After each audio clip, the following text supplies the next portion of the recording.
Yeah, the Boys are back in town. What do you think about that? We got halftime. First of all, we got to get an intro song. So maybe like our fans, and I'll get this branding here off. Maybe our fans can help us out with. Oh, by the way, this is going on right now. We're just crushing it, having a great game, man. We're on game 2. It's halftime. Give people, if they want to, switch on over to this channel. Okay, and we get a little something different. Yeah, absolutely. Now, what am I hearing in the background? That's what I want to know.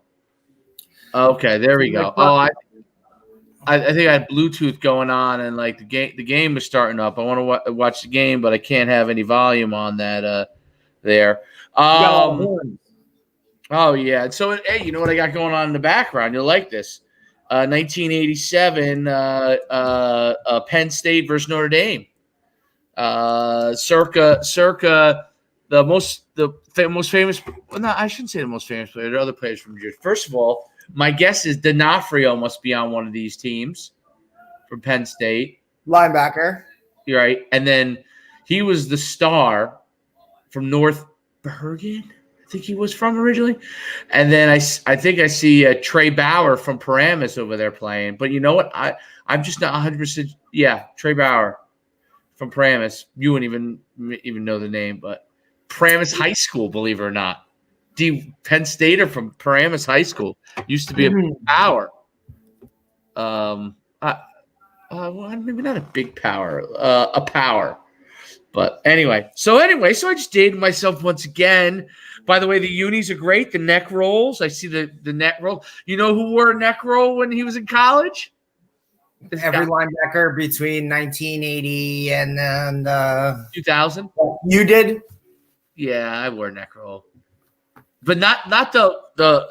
I had the what do you call it? They used to call them the cowboy collar. The one that had a little flex to it. I didn't like the First of all, I thought those were dangerous. The old fact that you couldn't move your neck. Yeah, the cowboy collar, like if you got jacked, allowed you to have your head on a swivel. If you got jacked back, it kind of would jack it back and. Yeah, but hopefully that wasn't the case. Yeah. Oh yeah. Yeah. No, when you tackled, your neck got jarred back. Hopefully nobody knocked you back was the thing.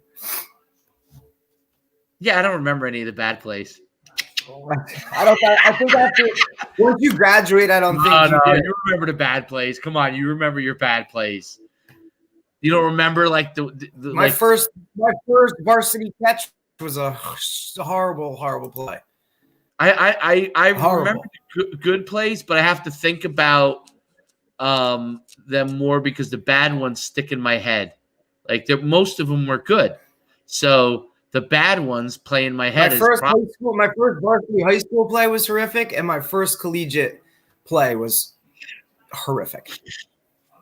Oh man, yeah. I wish we could have as many concurrent followers as we do on the on our All American game. We got right now. Have 338 concurrent followers watching the game. It's pretty cool. 300 people watching the game live. That's amazing. Yeah, it's 338, and it's concurrent, and there's like and when it gets what age group is playing now? The juniors. Which is what the juniors as far as like what is it, class? Yeah, 2022, yeah. So nationwide. You gotta love it. I've been sharing our podcasts and stuff, and some of the groups that I'm a fan of, a part of, complained. I love it. Complained about our podcast? No, complained about it being put in their group. They don't want to listen to two handsome devils like us speak. They want to talk about Rutgers basketball. So I think that was the one that screw us, Rutgers basketball. But they're playing well, but they're without their best player tonight because he rolled his ankle in practice. But that's all right. They are pretend like we don't pay attention to college sports, or at least I know you're not a big basketball guy, but I just pay attention to sports in general. I like basketball. Listen, when UConn was Yeah, I mean, look, are we football first guys? Yeah, but I'm a Big East guy. Man. I'm a Big I just East don't guy. understand. I can't take the I don't even know what the conference is called that was the Big East. The Big East was basketball. Like the old, and you were obviously a kid, not a kid. You were probably, yeah, but you got to remember, I grew up with family that went to Seton Hall. Yeah, Big East ACC Big East basketball, man. Remember the Big East ACC challenge to kick off the year and everything? Just the Big East tournament in general. UConn, Syracuse, Georgetown, Seton Hall, St. John's, Pitt. Like, I mean, come on, man. Yeah, I don't know. Is what it is, brother. Is what it is. Who's this guy? Tell me who this guy is. This just came into my feed as I went to go share the podcast. See this guy right here, number 36. See him? There he is. Oh, they put you in the front row. Oh yeah, this is my senior year. Those pads look a little big. My pads are huge. I didn't want huge pads. They give me huge pads. Maybe to make you actually look like there's Pete Conley next to me. So you know Pete. That's my game breaker guy. Yeah, there he is right next to me. Pete's excellent. Yeah, he was yoked up back in the day. He loves UConn. He's a UConn dude all the way, man. Let's see if there's someone else you might know. I think we gotta go see if Where's the dude I just met this weekend or last weekend with his son? Who? Lenny? Lenny's yeah. older. He's not in this picture. Oh, okay. And Matt DiGennaro is also older. He's not in this picture. Shane Stafford's in here somewhere. He must be more towards the back. Number 7 and 8 look kind of tiny. 7, that's one of the 7 and 8. They're good friends of mine. Mike Walker's now, he's nice. He's actually 6 feet. I don't know why it looks like he must be slouched down. Number 8 or number 7? 8 is 6 feet. Yeah, he's 6 feet tall. Wow, that's crazy. So you know how I'm smart, man. Look how tall I sit. 65 looks like a big human. 65 is huge. 75 is huge. 65 was 6'3", 305. 75 was 6'4", 300. 95 was our 3 tech. He was really good. I was just going to say, good Lord. He was good. He was 3 tech. He was 67 looks like a big human. Who? 67 right there, smack in the middle. 67. I think he played offensive line his last year. Originally was a DN, very good, but they flipped him over because he was very athletic.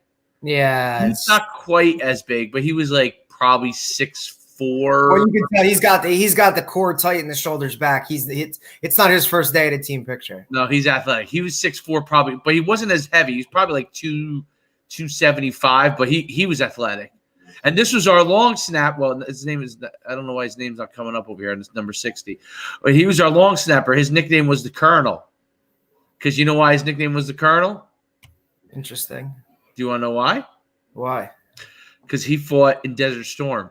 He was a little bit older. He was our long snapper. He basically just fired the thing back there and ran as fast as he could. Now, here's what's great. This guy right here was the equipment manager. He is now the equipment manager for Air Force, although he may have retired this year. This guy's still the trainer there. I'm looking for it's one of these 3 guys was the GM for the Lions who just got fired. Oh, okay. Quinn, it's one of these young guys. They were equipment managers. I don't remember exactly what he looks like, but when he was young, but he was one of the equipment managers and he was the GM of the Lions. I don't know why, since he never played football. But he moved up because he was a Belichick guy, which we're going to talk about today. I have that in the thing because I want to talk about Patriots, value of Brady, and why his proteges, other than Brian Flores, looks like it's Brian Flores, right? He looks like head coach of Miami. He looks like he's got a good chance. I think he's got a better demeanor. This lady right here is a trainer at Hasbrook Heights. Believe it or not, Hasbrook Heights, longtime trainer for them. She went to UConn. See, Dennis Moynihan was at Ball State special teams coordinator, and career kind of spiraled a little bit. I don't know where this guy was, but he was at like 3 big places. I'm not sure where he is now. That's Coach Kogel played at Penn State. You can see how big he is. He was a little bit older at the time, so I think he ended up. Coach Hargraves, my linebacker coach, who was Miami linebacker coach with little stars like Dan Morgan, Vilma, all those guys. And now I think he's Houston, maybe special teams. Nick Rapone, he is the DB's coach for the Tampa Bay Bucks right now. Okay. Todd Bowles. What's that? Todd Bowles is the DC. Yeah, they're all like Temple guys, coaching.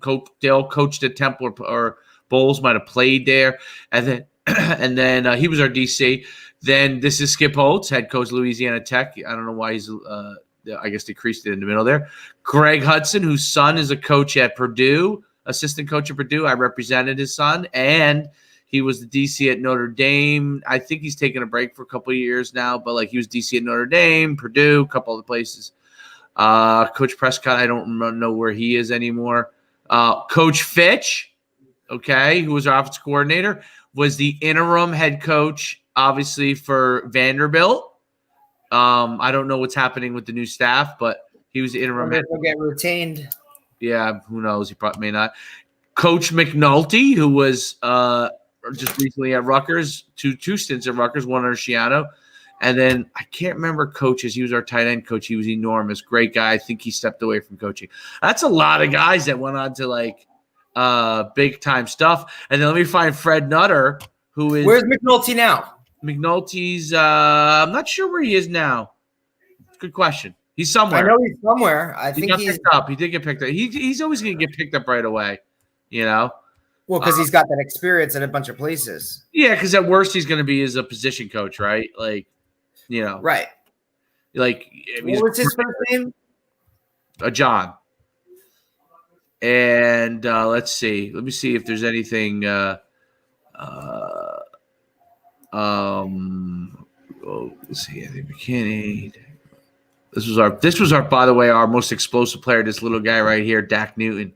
He had almost 1,100 yards receiving on 44 catches. Yeah. And he was literally 5'6", maybe 160. And when I say fast, like, and he was the most jacked human being I've ever seen. He was so jacked. There was someone I wanted to show. I can't find him. But one's a reporter in Connecticut. Oh, here's Stafford. Stafford's right there. McNulty is the tight ends coach at Notre Dame. There you go. There you go. So that's a lot of guys. That's a lot of guys. I'm trying to see if there's any other. Yep. So that's that. I thought that you find that interesting. Not, you probably don't, but thanks for being patient with me. I love it. I like when you look at, your former coaches and stuff like that and see where these guys have gone to do. You know what I mean? Yeah, it's interesting stuff, So, okay, let's get out of that. And all right. So we got first I had on the agenda. I quickly summarize the All-American games, but I wanted to talk about my 9-3 record right now as the bowl predictions. Now, what are you? Now you're like what? 4. Let me see. Another law. So 1, 2. Because I was 6 and 1, 2, 3, 4, 5. 6 and 5. 6 and 5 with 7 and 5 with the win because I got Texas. Oh, okay. And then, Wisconsin's playing right now. So Wisconsin's winning, I picked definitely. I'm sure I picked Wisconsin. Who else? Who else? Big force. 100% picked Wisconsin. So did you. Now I'm pissed because tonight Florida, Oklahoma, and I find out all these guys aren't playing for Florida because they're opting out. And I went Oklahoma on you. So because Trask isn't playing or whatever, the quarterback's not playing. Oh, Trask. Well, he's hurt, COVID or what? No, I heard he's opting out because he's going to be a top 10 draft pick. Oh, okay. Well, maybe not top 10, but he might be a first rounder. Okay. The tight end is definitely not. Tight end is definitely not. Okay. Just right there. That's your two big. It's all good. All good. Interesting that they don't want to play their last game. I guess I don't know. It's a whole signing bonus, or you know what I mean? Like imagine you're Kyle Trask and all of a sudden you hurt your knee in this thing, and when you're about to be a first round pick. Yeah, I know. I get it. I definitely get it. I don't. I get it. It's just it's just got to be hard. It's got to be. By the way, I did a Zoom on my thing. It's way better on my screen with Zoom. Wow, I must be going blind. You must have a light on because you're casting a hell of a shadow. Well,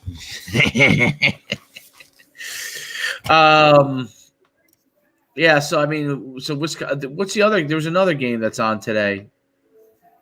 What do we got? Let me see.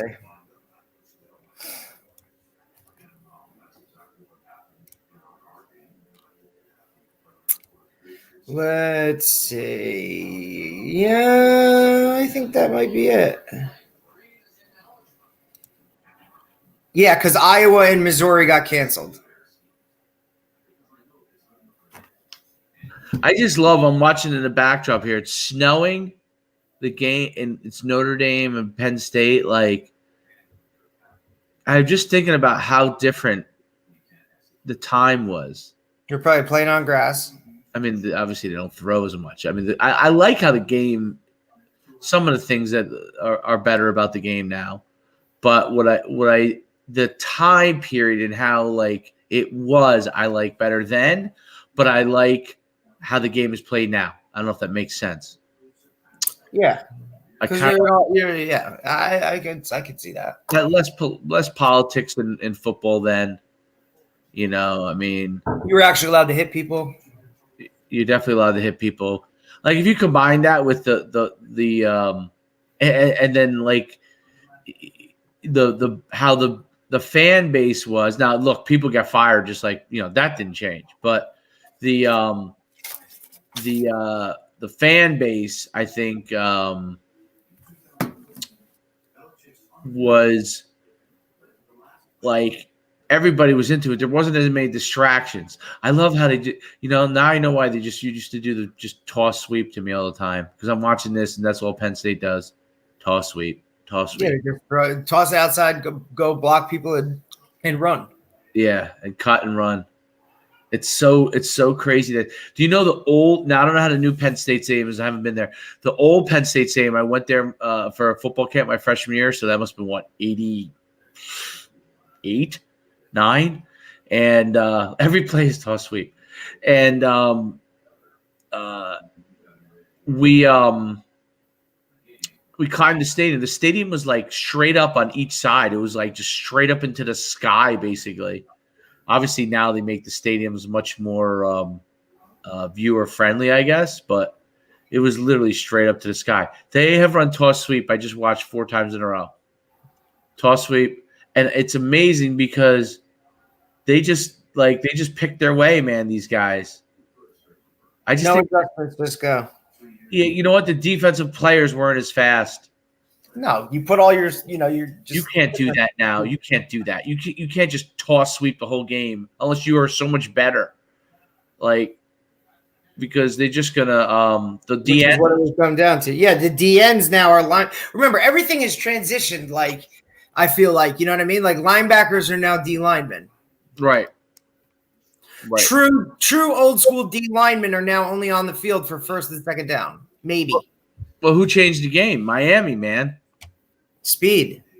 Yeah, I don't know why I have us here. We gotta get closer. The fans want us closer. We can't be far away. Speed has totally changed the name of the game. You got players that are bigger, faster, stronger, more athletic.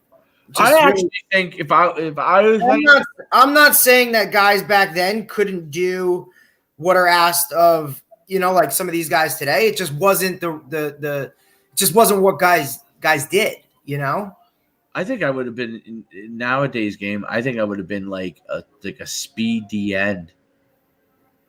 Like right, because that's where the transition has come. You look at guys like a Junior Seau, You know what I mean? Like change the name of the game as an outside linebacker. Like I could have went from now he'd be a D end. Yeah, I probably could have went to like 250 and been like 6'2", 250. Like right, you're talk about the late great Kevin Green, right? Just passed away. He probably was a D end. The fact that he could put his hand up and play that pseudo outside linebacker changed a lot of things. Yes, so Lawrence Taylor started that whole process. Correct. And you're talking about the whole idea of defenses packaging now with offenses. Absolutely. Like, are you a 3-down linebacker? Okay. Are you like a running back? Are you a 3-down running back? Like everything now is chess match up guys on guys, making sure you're putting the right player. That's why football is great, man. If you're really good at one thing and you get really good at that package, like you're good to go. I think, Belichick does that the best out of anybody. He finds what's really good about a player and utilizes him to that best of his ability. Like, look, you don't have to come in and do all this stuff. I just want you to do this and then go from there, Right. I think that's a big change in today's game. Like we talk about, hey, like if you're a wide receiver, like what type of wide receiver are you? Okay, well, can he stretch the field? All right, so he's a big threat guy, or he's a big play guy. Is he an outside receiver? Yeah, he's long, he can go. All right, is he a first down guy? All right, so he can catch the ball and he's going to get me a first down every time. Can he run the jet sweep? Can he do this? Can he do you got an entire route tree of stuff where, some guys just run things better than other people. Like it's just what it is. Just because you can catch, an 80-yard touchdown don't mean you can run a speed out. Put guys in the best spot. That's the name of the game today. Well, there's no doubt. I mean, it's and it's about getting guys to fit your system or what you do well. Well, I mean, yeah, exactly. Well, finding guys that fit your system, adapting your system to what you have. Right. No like I think that a lot that's the most important thing probably, right? And then it's cool though. It's interesting to watch. Like, you think something is something when you're kind of growing up, and then when you watch it, you realize, wow, like it's evolved, like how much you evolved and how much you knew versus what you knew back then. You know what I mean? It's pretty darn cool. So, it's an amazing thing. Like I love it. I love how the game is now. It just makes it a lot more fun. And anyway, but so Wake Forest is getting beat, right? Then yeah, they lost. That's a final. What is that? The Mayo Bowl? Yeah. Mayonnaise? What is mayo? Yeah, mayonnaise. Oh. Mayonnaise. Oh, I love mayonnaise. I can't have it anymore.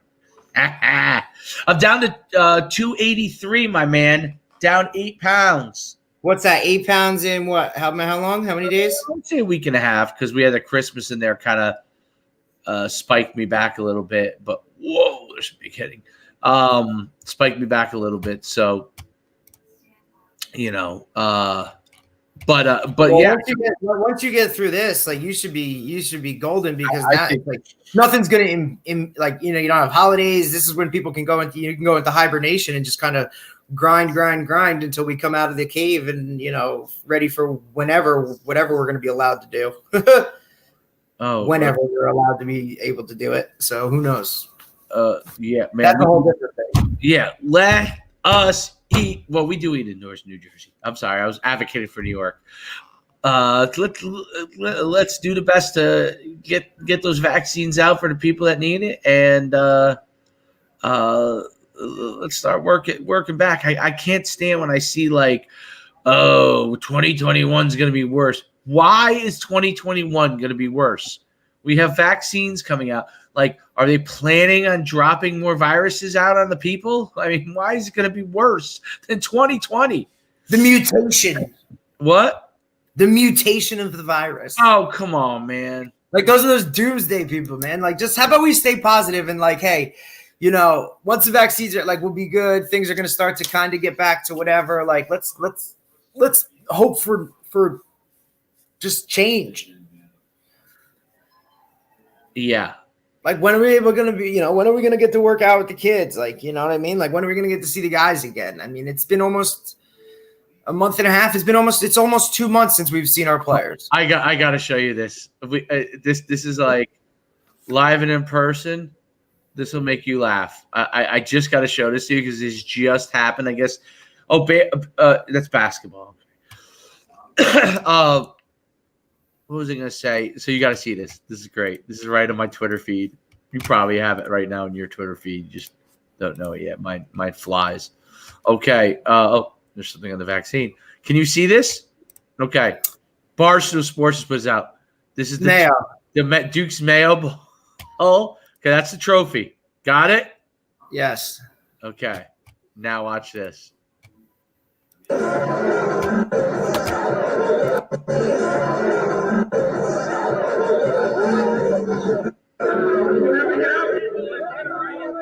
They broke the trophy. Oh, is that crazy?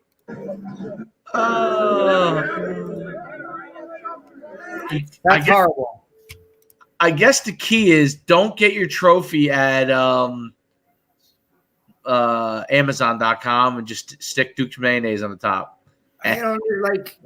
What is that? A glass mayo thing on top? No, let's investigate it. Let me see if we can get any more info on this. I gotta be careful with Barstool or Sports because they got a lot of wildness on there. But I don't know. I guess that's it. Break the trophy. I mean, that is funny. Yeah, I guess that's the scene. Spin zone. This is a new tradition for the Mayo Bowl. If you win, you must break the trophy. Interesting. Is that a joke or?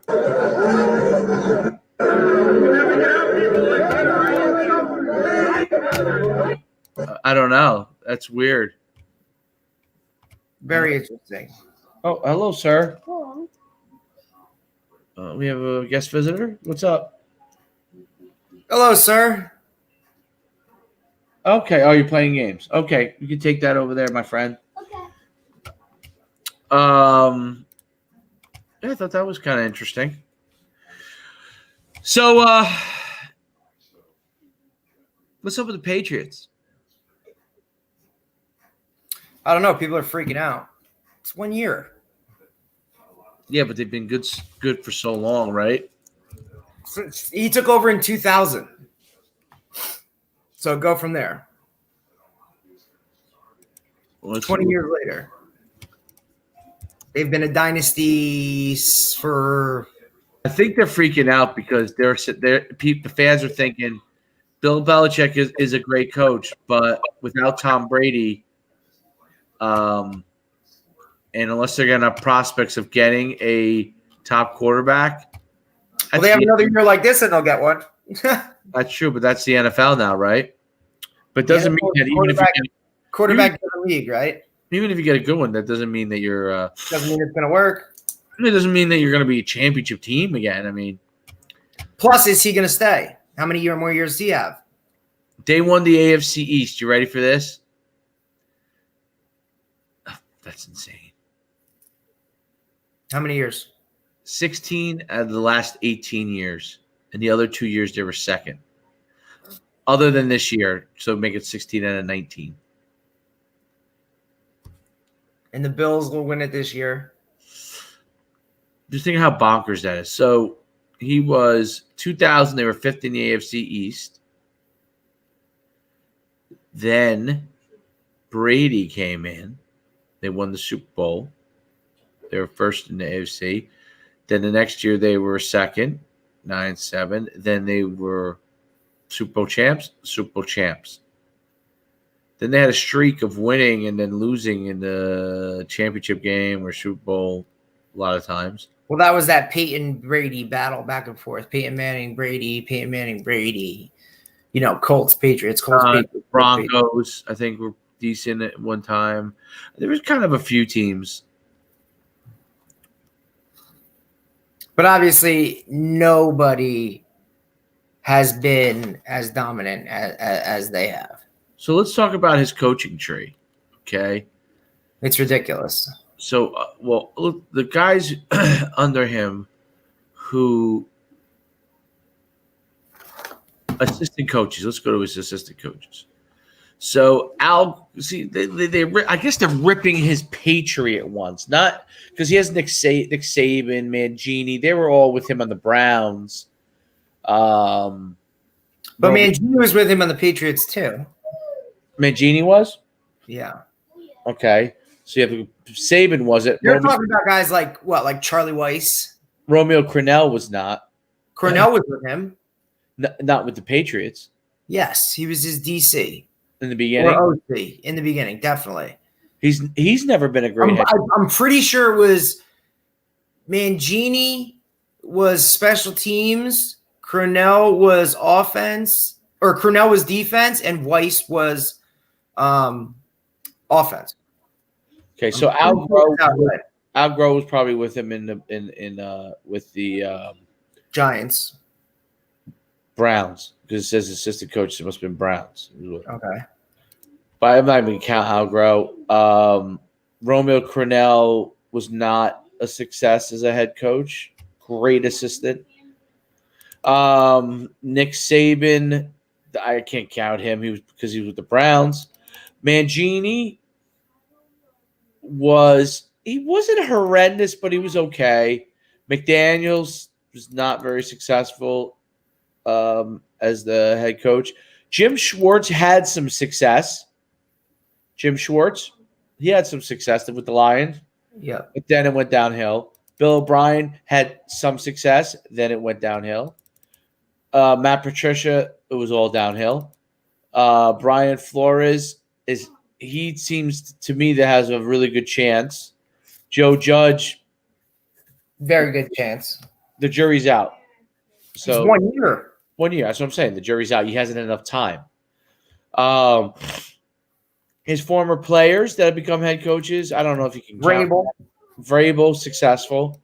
Kingsbury, modest success. He hasn't won anything. Well, but he has dialed up. He's losing, but he's not. He has dialed up two pretty big, jobs. No. I'm going to talk about getting the job. All these guys had jobs. I'm saying success at that job. Right. I think he has another year to make a splash. So Kingsbury, I'm curious what are they this year? What's their record? They're right on the verge. I think they need things to happen for them to get in. They're 8-7. Murray must be playing good. He's a good player. He's a freak. He is. He is an absolute positive. Just he could do things, the freakiest things. I mean, I told you a story about when he came to the camp as a freshman. And they're like, "We have this quarterback. You're going to see he's 5 foot. I think he might have been like 5'4" at the time or something when he was a freshman." They're like, "But he starts or was playing already as a." It was something crazy at the school he was at. And I think he transferred to Allen, and that's where he finished. But he was somewhere. He might have been at DeSoto initially. DeSoto High School. I can't remember. But they said he was out of this world. And that was him. I think he's proven it. Yeah. So 8-7. What was their record last year in his first year there? Let's see. In 2019. 2019 this is his second year, right? Right. So in 2019, they were 2, 3, 3-3, 3-5, 3-6, 3-7, 3-8, 3-9, 4-9, 5-9, 6-9-1. So 6-9-1, 8-7. Next year's gonna be a big year for him. Ooh, I'm watching the T formation that Lou Holtz gets in goal line. Give me T. That's what Skip used to say when he'd get down there. Give me T. Like, We go right to the T formation, and all of us would be thinking, why do we run this freaking T information? Because we're going to score a touchdown. But we'd run the option, off of it. It was pretty effective. It was definitely a change of pace because you didn't see it anywhere else in the field. Right. That's always different. You have to specifically it's like when we go to one of our special formations that we go to when we get. Well, it's just hard to prepare for all that stuff. Let me see the T. Let me see. Is he going to get in here? Dive option in. Lou Holtz was a great leader.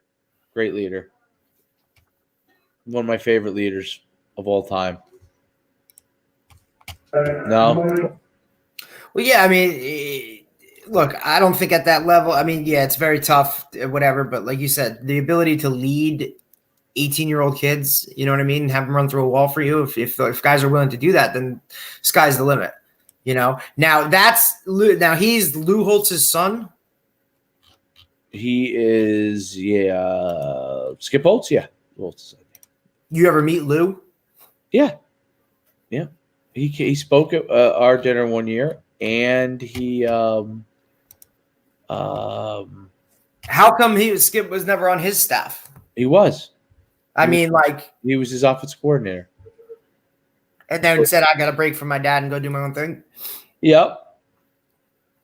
Interesting. I think he was the OC for a year, maybe, and then he moved at on. Notre Dame. Yeah. And he came to us. It was like a big deal when he got hired because he was. You know how old he was? It was a name. Guess how old he was though? 35. Younger. He was 29. It's terrible. Doesn't that make you feel like if you want to jump off a bridge? Does it make you think about your life? You say to yourself, how much I suck. Like what did I do with my 20s? Does it make you think like that? Well, I know what I did with mine. I also laugh because I see. I also laugh I laugh because I see some of these guys that are either younger than me or played with me or right around my time. They're head coaches and they've already been head coaches for like 3-4 years, and I'm like, woof. I mean, I was a head coach at 31. I think. Yeah, I mean, you look in the league and you see like McVay and Shanahan and these guys. How have you got, Well, that's simple. I mean, I watched the whole thing of McVay. Literally, he started basically in the pros. Right. And if you stay in that world, then you just, it's not like these guys came from, here, like high school. I'm going to give you a great example. I'm going to give you a great example because this happened to me in corporate. And if I just stayed there, I was on this kind of wild rise. So by the end of my second year of working out of my MBA program, right away the second I walked in there, I don't know what they liked, but they gave me these really cushy assignments that you could really make a big impact. You can make a big impact, right? I don't know if they like my personality or what. And remember, at corporate, it's not like football where you're trying to win games, so you have to come down hard on people. Like, really, the key there is, making people feel empowered and that you want to succeed. Now you do break some glass there, but in order to move, but you also have to make them feel good about it, right? So, I mean, there are similarities, but there's no quote unquote losing at the end of it. Like, there's no loss at the end of the day of a game. So there's not quite as much emotion. That's the best way to put it involved. Got it. But what was interesting was I realized that pretty quickly. I'm like, man, I just need to be a mover and shaker. So, but my second year, I was making a lot of money, and I had moved up. I was in New York City at a new job, and I had moved up in that job really high just by putting deals together. And I was like, I'm a rock star. Like, I can't believe I'm a rock. I haven't done anything. People were way smarter than me. The only thing I could do is I could figure out how to put deals together. You know what I'm saying? Right. And that was kind of the whole key. And the higher ups, when you're in corporate, see, when you're a football coach and you're around other football guys, all football guys are kind of cool guys for the most part. Even if you don't get along with them, they're kind, you know, I mean, they're somewhat like you, you know what I'm saying? Some are really like you, some are somewhat like you, but they all kind of speak that same like they all kind of were They pretty just don't know. They're not in a competitive world on a regular basis like we always are. but they're like they're cool guys. So when you go into corporate world and you have that kind of good personality and you're a sports, like, you know, sports, and you're around a lot of people that are very smart, but they're very smart with their head down, and it's hard for them. Like, they need, I'm not gonna, it's not a translator, but they need someone to go and Andre Johnson, oh my God, from the U, watching Miami Ohio State back in the day. It gives you the ability to move up, because you realize if you could help this guy accomplish what he wants to accomplish, and this guy, and they like just talking to you about like what it's like to play at a high level. And, you know, when you know certain people, they're very enthralled with that. And it's an advantage, you know, when you're like selling stuff or putting deals together. So I realized that pretty quick. I'm like moving up. I'm like, wow, like I'm not, you know, I'm not that smart. And then when you run into another, invariably, when you're young, you run into another high executive that also played some sport at a high level. Like my main guy, he was a maniac, and he was cool as hell. In New York City, my big like guy who would introduce me to all these people, he was a fencer, and he came from all kinds of money. And he was an all-American fencer, and it was completely different sport, but he was just such a high level of success. And so he loved introducing you to people. Like he loved, you know, like, hey man, this guy played football, like, you know, blah, blah, blah, blah. And they're like, you know, I wasn't a high society guy. He was a high society guy, but like, Right. because he did a sport and he was, you know, great at it. And I don't know a damn thing about fencing, you know, the epi and the saber. I don't know anything about it. No clue. Yeah. But because of that, like, you know what I'm saying? You had something to talk about, right? Right. And you could, so he would bring me to all these things, and I could tell you it was a ton of fun. Like he knew people that were just genius, like literally like geniuses, because he was just so smart. He was the personality. Like he was smart, but he was the personality also. So he liked bringing another guy who was personality and could get along with people with him, because it would get more people around him and he would make more deals, you know? So it was just a cool kind of thing. And you start to recognize that like the more of those people you get around. Yeah, you got to surround yourself with the right people, man. Right. The more of those guys, like why I like surrounding myself with you, and you know, and the more coaches you get around you that are like-minded and want to, you know, do fun things and great things. It makes it cool, you know. So that's how it was in corporate. So what happens is they're looking to fast track guys really fast. And I think the NFL, I'm getting around to what I want. The NFL and maybe even college now, they're looking for the same thing. They're trying to identify those GAs and those assistant coaches that can move up now. And they try to give them everything they can to move up. And the other guys are, you know, position coaches or you know, DFOs or those kind of jobs, and they do those jobs really well. They're the backbone behind the organization, but they're looking for those stars, because those stars will help them win games down the line, and then eventually those guys become head coaches themselves. So that's what I kind of noticed, and that's what I think college and pro, especially pro, is very similar to corporate. Like if you notice CEOs, you know, they're ones that last a long time, but really the majority, I think the average lifespan is like 3 or 4 years, right? Of a big corporation CEO. Well, that's pretty similar to what? The NFL, right? Yeah, very comparable. You think about the average career is what, 3.5 years, 3 seasons? Right. These are brilliant coaches, get the chance to be head coach, and then, whoa, not that they're not great coaches. They are. It's just that being a right. Because how often do you see somebody not succeed in one element and then go somewhere else or do something different and then totally, you know, come on back around and they're successful? Absolutely. It's interesting. It's I find that part like interesting stuff. Oh, we got We got a couple of our past guys in here. Gals, I don't know if guys or gals, but I'm assuming Justin's a guy. But yeah, so I thought that was interesting. And then you like my shadow. It's like, ooh. I like your Boardwalk Beast shirt today. This 2 days, I'm Boardwalk Beasting it for the last 2 days. I think this logo is goes hard. Troy, come here real quick. Because it's like coming after. Tell me if you like this logo, and tell me if you have anything that's similar to this. You got to see the hat he has. Look at that. What does he have on? What does Coach D have on? See his shirt? Not me. Stop looking at yourself. Look at. See Coach D. What is he wearing? Boardwalk feature. The Boardwalk Beast shirt. Go get your Boardwalk Beast hat. Come on down with that. Show him your Boardwalk Beast hat. I made him a Boardwalk Beast hat. Now you can't. It's hard. You can't put the boardwalk and the beasts on the hat. It's just the You're too big. It's just the lion on it. It looks pretty hype.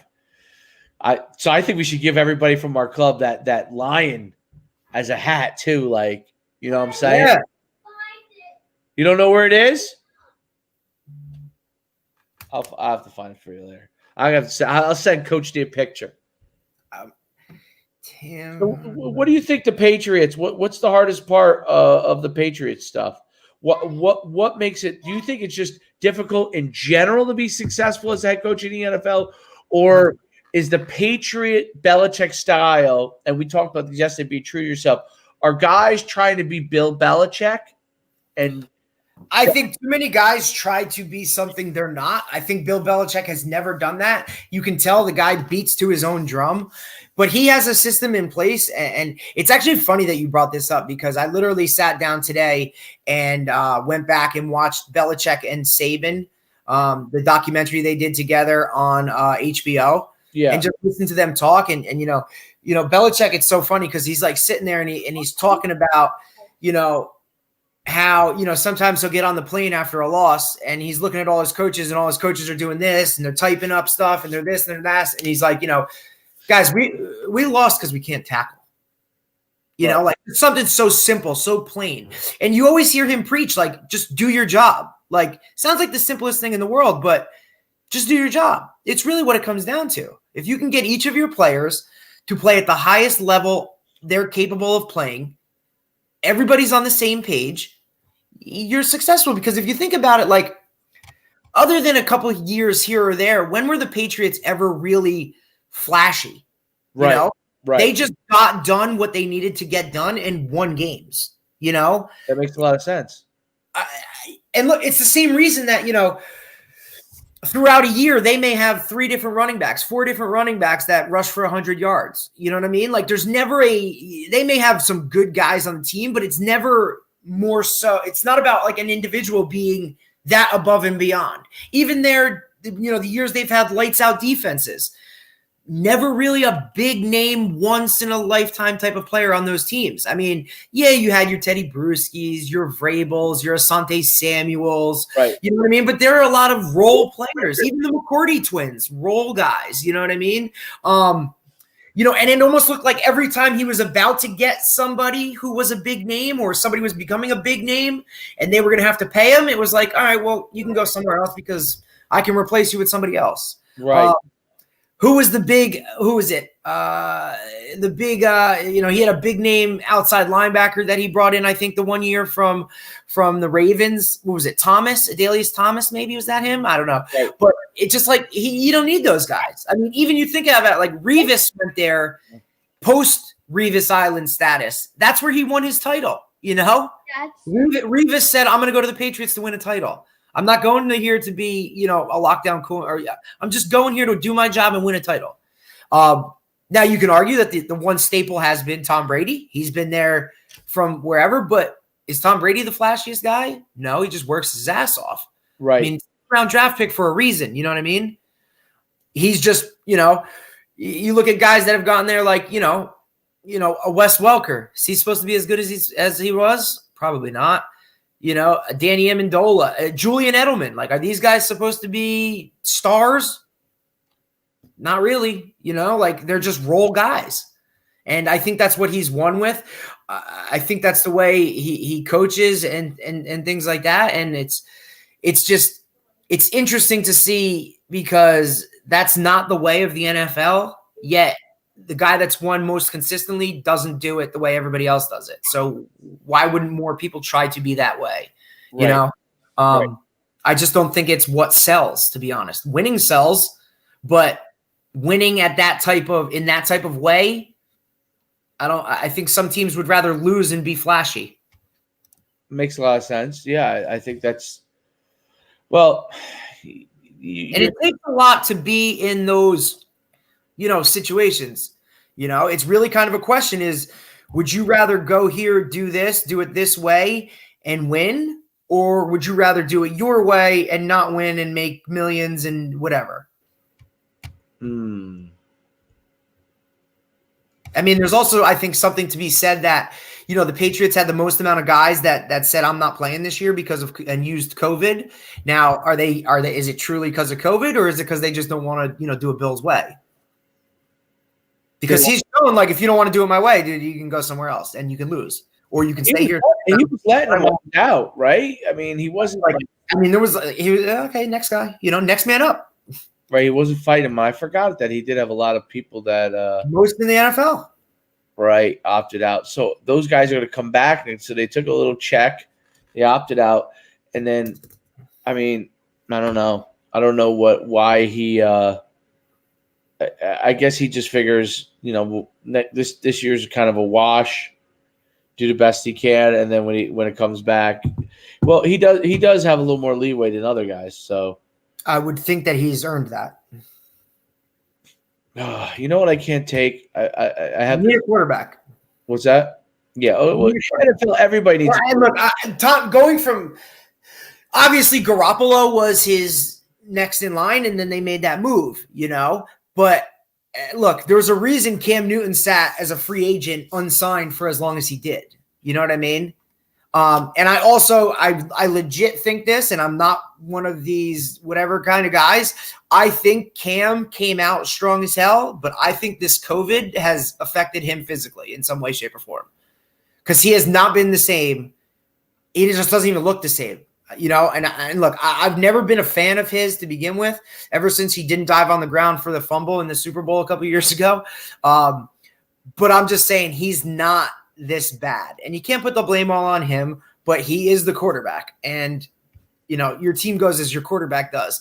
And I don't think he's been the same physically, mentally since COVID got him.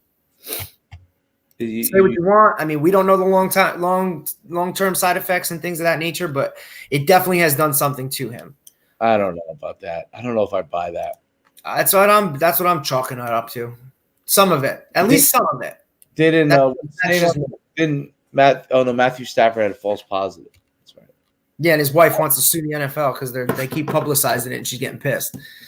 She is. I'd be mad too, man. You got it right.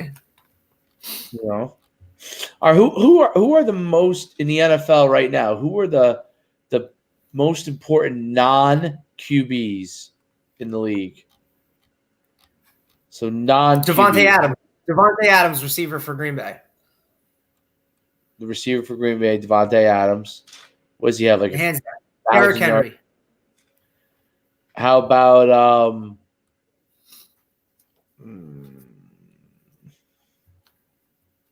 Derrick Henry, running back, Titans. Derrick Henry, definitely. DeAndre Hopkins, receiver, Arizona. DeAndre Hopkins, definitely. J.J. Watt? Not anymore. Aaron Donald. Aaron Donald.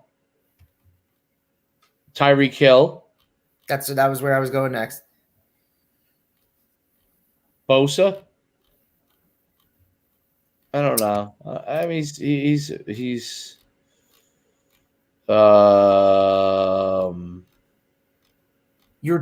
said non-QBs, right? Non-QBs.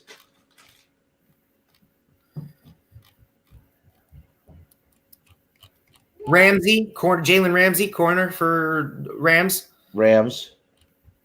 Von Miller. He hasn't even played. Well, I'm saying normally who would be is the guys who are. Isn't it scary though? Like for the most part, you're naming offensive guys How about McCaffrey? when he's healthy. Yeah.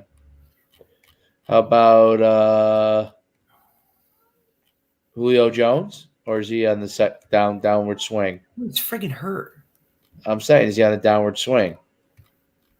I don't know if I'd say downward swing. You're talking like when you know how you got to look at it is you got to go to like you look at jersey sales.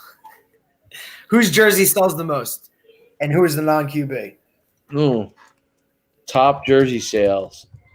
I would say Derrick Henry, Hopkins. Derrick Henry, definitely. Hopkins, definitely. Those guys. Let's see, 2020 best-selling jerseys. McCaffrey, I'm sure, is up there. You know who number one is? Tom Brady. No, he's two. Mahomes. Yes. All right. Can you name the top 10? I'll give you the top 10 here. Who's 3? Aaron Rodgers. He is 9. Wow. I'll give you a hint. Hopkins, is he up there? He's a QB. That's my hint. Oh, Wilson. No, he's 4. Wilson's 4. There's one right underneath your nose. Lamar Jackson is 3. Is Saquon Barkley on there? A 4 is Wilson. No. 5. Who do you think is 5? I'll give you. Is there any defensive guys in the top 10? No. Really? Yeah. Wow. Well, number 5 is. How many quarterbacks in the top 10?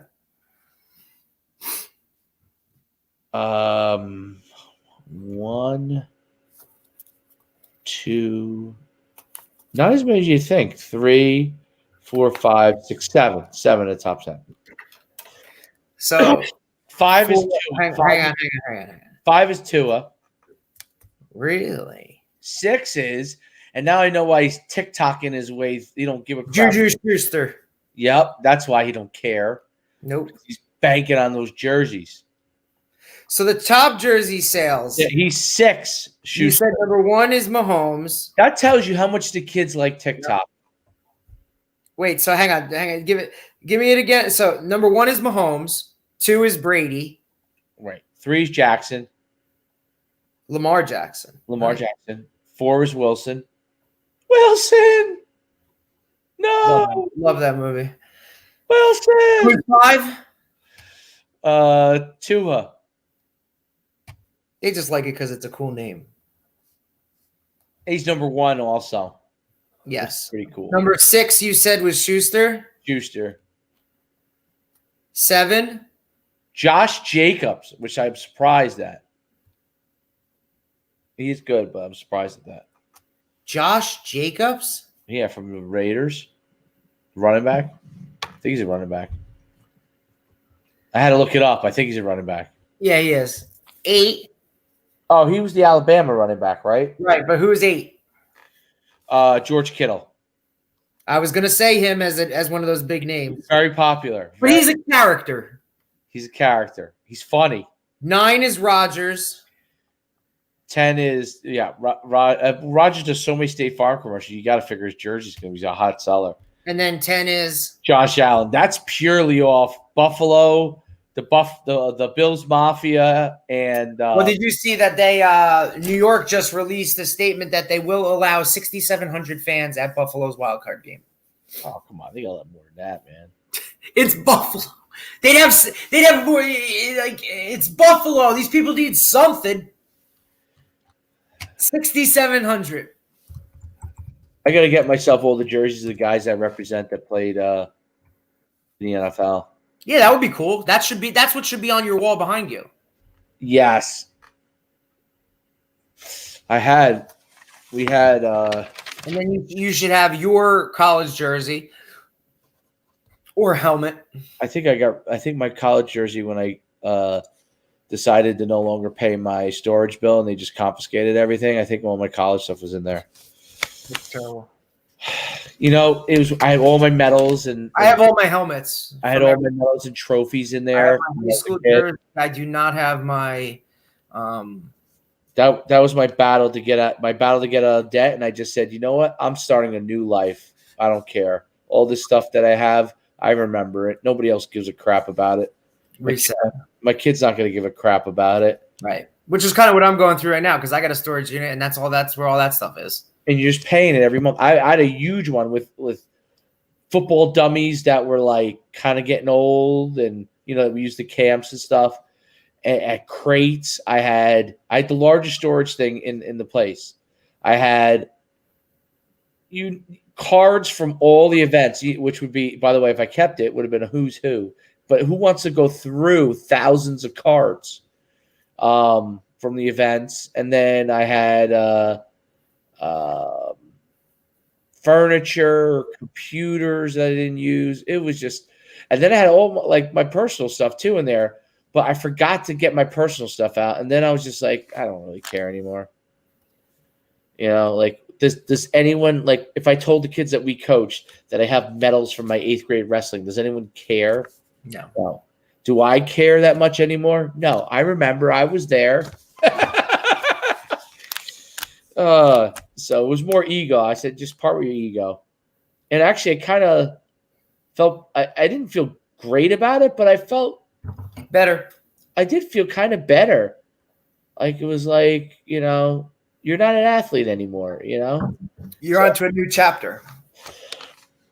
Yeah. I mean, I'm an athlete, but I'm a former athlete. So, what was I going to say?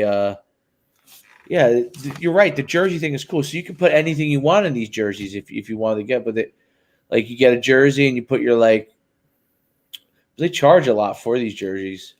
Hell yeah. I bet you there's a nice Chinese knockoff place I can get it from. I'm sure you can. I know those are illegal. Well, I mean, I think about it now. Like you look at these guys, and these NFL guys exchange jerseys all the time. So if you really wanted to, and you're playing against all these guys, you have a 10-year career. Just think about the amount of jerseys you could have just based off of, doing that type of stuff. Yeah, look at how cheap it is. You can get like $37 a Brady jersey. It's bonkers, right? Throw an autograph on there and it's over. It's the same exact thing. It's a replica. Like, does anyone even know the difference? I mean, unless Nike called you. I'm sure there's some authenticity thing they have, but. Well, I'm sure they got to sign some type of waiver. I don't know. I don't know how it all works. Did the Jets wear camouflage jerseys? Salute to service jerseys or something? Must just be something to buy. Oh, that must just be what they put on there. Oh, that's cool. Marketing tool. Yeah, they got some. I mean, think about how much money each NFL or the NFL made off of just having a team wear an alternate one game. Think about like when they did that whole, for the years, they were doing the color rush uniforms where, one game a year was a color rush game where, somebody's wearing all black or all purple or all red. Or, I mean, you got people that are just, fans that are going to go out and buy that stuff just to have it, You throw an alternate in there, guys buying, you think about it, like if you want an authentic one, you're talking probably $100 a jersey times, home, away, alternate, color rush. That's 4 stuff. I mean, come on, man. You know what I mean? Absolutely. Look, the NFL's not dumb when it comes. The marketing department ain't dumb. They know exactly what they're doing. They know a way to make $1. Hell yeah, they do. I'm trying to see. Like Troy loves. Remember when he came on? He said the best Jets QB. I didn't name on a Jets QB. I was thinking maybe I'll get him all of the past Jets QBs jerseys. Like you just wear them. Oh, he would love that. Like have a different because he doesn't really know any other positions other than QB. But because he was like, where are you going to start? is that Jack at quarterback? No, we're on to Owen, Troy. No. We first came to Redbeck. Used to say, "Is that Henry?" Henry. That was when he was like 2.5, 3 years old. Henry was the quarterback we had when he could sit there and know a little bit what was going on. Henry was the quarterback at Indian Hills, and Henry ran the ball basically every play. You think about what'll be cool is as he gets older, he'll start to know. You know what I mean? Like he'll start to know these guys. And then eventually be the ball boy, so we don't have to worry about that. You know what I mean? Like as he grows and continue to do whatever, he can, hopefully continue to know and grow the game, and then hopefully he's calling the plays for you by the time it's whatever. Well, if I could ever get it, I will never force my own son to do it, but if he does end up liking football a lot and wants to play it. And let's say he played quarterback. I don't know, depends. We'll see what he's good at. But let's say he was playing quarterback. It would be cool as a coach to have your son who knows everything you're thinking going up, like kind of knows your system and stuff, and then knows what you want to do. Like literally clearly knows because he spends all his time with you what you want to do with things. That is like. Or would he say, Dad, that's crazy. I wouldn't do that. Yeah. Oh, well, I think I'm more apt to listen. Like some, like Brett Favre played for his dad, and it was tough for Brett because I think they ran the wing T and they never threw the ball. That's why he went to Southern Miss. And basically there was a game where he was like, "Hey Dad, can we throw a ball a little bit? I want to so I get a chance to get looked at." And his father gave him He's like, no. Obviously it's like an old school thing. Now he ended up going to Southern Miss, and obviously he was unbelievable. But I find that hilarious because you rated him in your top 5. He's one of the best quarterbacks of all time, and his father was his head coach, and they ran that damn wing T. I think Brett Favre ran more than he threw. Or maybe it's run wing T or they run option. I don't know what did he run in high school. Either way, it's scary. It wasn't a pass happy offense. And he's the offense coordinator now at where he lives. Oh, Favre is? Yeah. Where is he? He's in the South somewhere, I think, right? Somewhere, yeah, Mississippi. Yeah, he was always a Southern boy. Oh, he lives on a farm. You ever seen it? Like he drives a tractor basically all day. Which is funny because he played in Green Bay and then New York and then Minnesota, and now he's a Southern boy. It's warm weather for him. So it's crazy to see these guys where he played and how it just wasn't conducive to what he likes. It's funny, but I'd go play for those teams too for that much money. Brett Favre coached for 2 years. He doesn't coach anymore. He coached for his first 2 years. I think his daughter was pretty good at volleyball. Brett Favre's daughter? Yeah, I think she was pretty athletic. I mean, if not, still is. Is he? No, he's still married, right? Yes. Yeah, she forgave him and everything.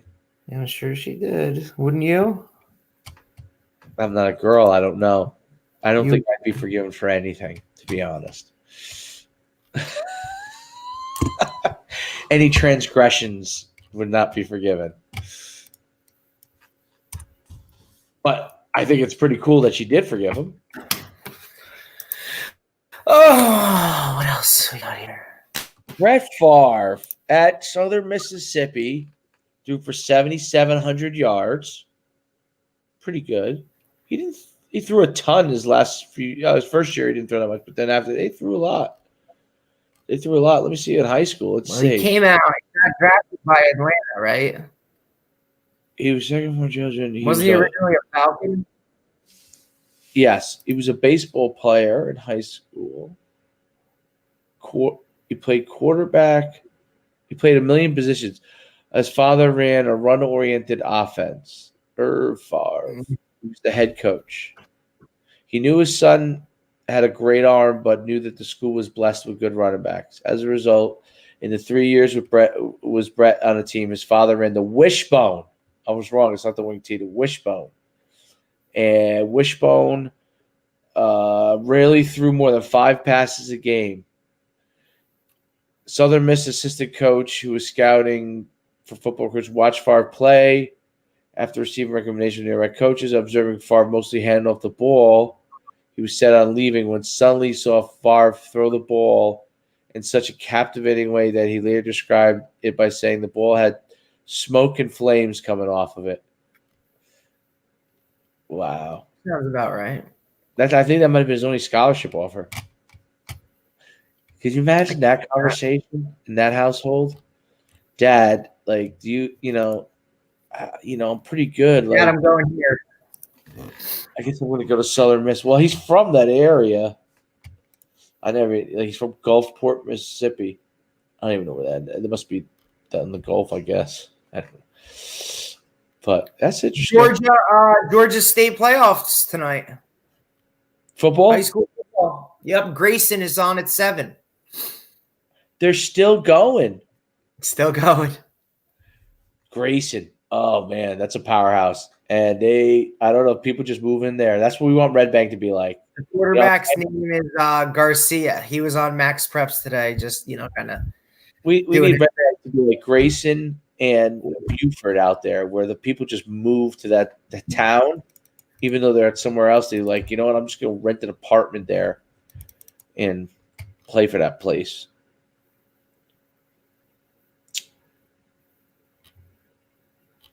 Brett Favre had a pretty good career.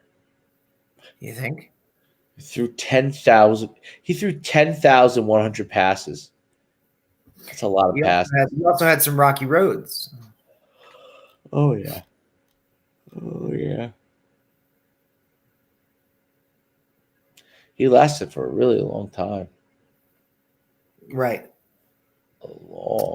His agent, Bus Cook, is now one of the top agents, period. But he only takes a few guys like a year. But he has he sends private planes for the guys and stuff. Like, think of how much he must have made as an agent for Brett Favre. Oh, God. Think about it. Because he had some endorsements too, right? Brett Favre probably earned around $300 million in his career. So you multiply, endorsements, you get like 10 to 20% depending on what, they're willing to negotiate. So let's say he was getting 10%. So let's say he did $100 million in endorsements a career. He probably made $10 million off of that. And then off his playing, he probably made 100, 150, 200 million. Yeah. 10 million off of that. Just best Brett Favre. Once you get Brett Favre as your client, you're getting other, what I'm saying? You're getting stuff that goes along with it. Yeah, let's see. Bus Cook, who does he have as clients? Let's see what's got. Still around, Bus Cook. He's still around. His agent commissions in 2017, he made 13.82 in 1 year. Whoa. In agent commissions. That's more than players make. Bus Cook. Bus Cook Sports. Let's see. Dante Jackson. His website's the worst. Myles Garrett. Obviously, Brett Favre. Jamie Collins. Jadeveon Clowney. It's pretty good. Yeah, Clowney probably made you a good amount off of a deal. His website looks like it's horrendous. It's horrendous. It's the only way I can put it. It's horrendous. The website is looks like he doesn't need a website. You say his name in the NFL, and the coaches are like Brett Favre, Jadeveon Clowney. He doesn't even list any of his clients outside of those 5 guys. He doesn't even care. He's had so many guys.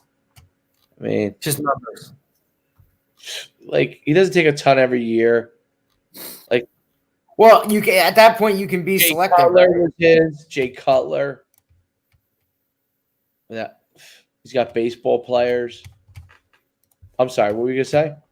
No, I'm saying at that point you can kind of just pick and go, right?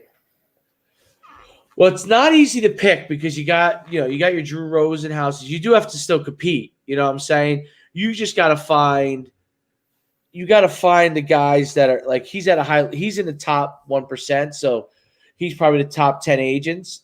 So those top 10 guys, they kind of, they're working through the top 20 or 30 best players, and he'll be able to say, hey, he has Cam Newton as one of his clients. It's not bad. No, take it.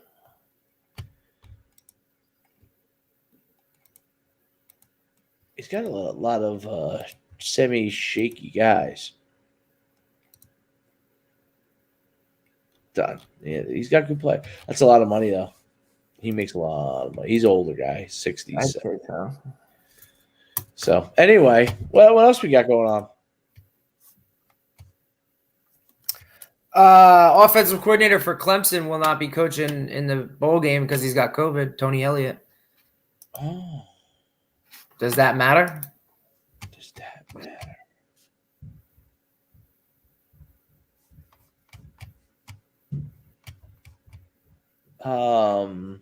I don't think it may. Who they playing? Ohio State. The first round of Ohio State. I think it matters. I mean, who's taking over play calling? Next guy in line? I don't know. Yes, sir. I'm dying. Or charge it. No, I don't know where the charger is. Oh, it's upstairs. No. Well, I'll find it for you after the. No. Say hi, Troy. Bye-bye. Say bye, Troy. Bye-bye. Bye-bye. Yeah. Oh, tell me if you like this jersey, Troy. Wait, no. Yes. Hold on. I have it in the. I had it. I like the green one. Yeah, they're all green ones, Troy. That's what we're looking at. That's what we're looking at here. We're looking at you like this one? Yeah. You like that? Yeah. Green on green? Yeah. All right, we'll see what we can get. I have some stuff. Oh, how about this one? That one. That's Yes. cool. All right, we'll get you that one. All right, see you later. Pound it. When you on your pockets, can I buy you? Not here, no. But I'll get you some. All right. Well, I think it's a wrap, man. You got anything else? Sounds good. No, man. Like, game tonight, and we'll discuss tomorrow. Oklahoma or Florida. Here we go. Troy wants to get on. Troy, what do you want to discuss? He wants to know where his charger is what he wants to know. Give me a topic. He just asked me if he can get on. What's your topic? I got it. We're gonna go to the top selling jerseys. You tell me which ones you like best. Come on over here. Let's pull it up so the fans can see it too. I have it up already. So, and then Derek, tell us which ones. Derek will tell us his favorite too. All right. Here we go. All right. That's the top selling jersey. Do you like it or dislike it? This one. Like it. Okay. How about this one? Like it. You like it. All right. How about this one? I don't like it. No, purple. How about this one? I like it. You like that? That has a little green in it, right? Yeah. I like. Yeah, I like to see I go 4, 10, 2. Those are my top 3. What are your favorite? 4, 10, and 2. I thought you don't like blue. I like the Bills though. The Brady jersey's hype. It really is. Those are awesome. The gray one's sick. It's actually, I looked up the color of it. I think it's like, it starts with a P. It's like PW Puerto something is the actual name of the color. It's like a graphite gray, like, because I looked it up. It's like, it's interesting. Pewter. That's it. That's what they're wearing. Pewter. Daddy, You don't like this one, the Dolphins one? No. I You're right. I like the Dolphins. He likes Juju Smith-Schuster's jersey. Good. You can start doing his dances. Of course. Okay. How about this one? like it. Oh, you like the black? Okay, cool. Yeah, I mean that one goes. Yeah. The Raiders is great jersey. Like it. I used to have a Bo Jackson. I don't know what happened. That would be an awesome jersey to have.